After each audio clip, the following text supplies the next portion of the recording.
So the question that I get most often is, how large can I print my image?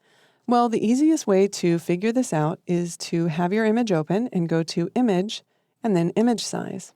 In the Image Size dialog box, we can see this is almost a 40 meg file, and I'm going to change my dimensions to pixels so that we can see exactly how many pixels are in the image. And then I'm going to make sure that my width and height are set to inches. So if we wanted to print this image 9 by 6, let's uncheck the resample option, and then for width, we'll enter in 9. And sure enough, we can see that if we change the width to 9 and the height to 6, our resolution is still up around 470, which is plenty of information if we're printing to our inkjet printer, and probably more than enough information if you're printing to a medium to even high line screen for the printing press. But what if I wanted to print my image a little bit larger? Let's go ahead and set this to 18 inches by 12 inches. Well, now we can see that the resolution has dropped down quite significantly. We're down to about 234 pixels per inch.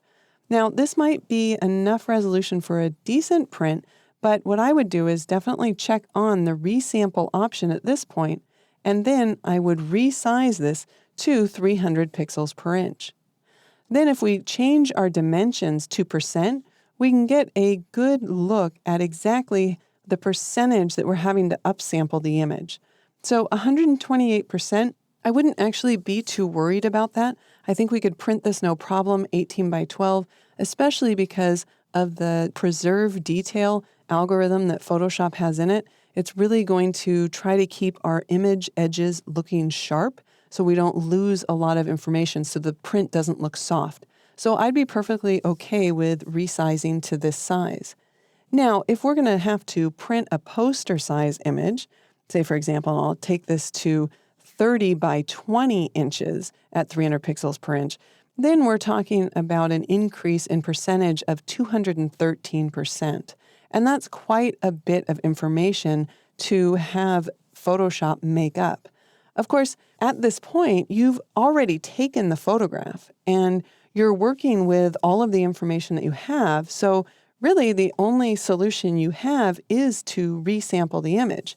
That's why it's such a good idea to know what the final destination will be for your image before you start creating it. That way you can capture as much information as you need. But of course, we know that this isn't always possible, and that's why we have Photoshop and the image size dialog box. So when needed, you can actually upsample or resize your image larger.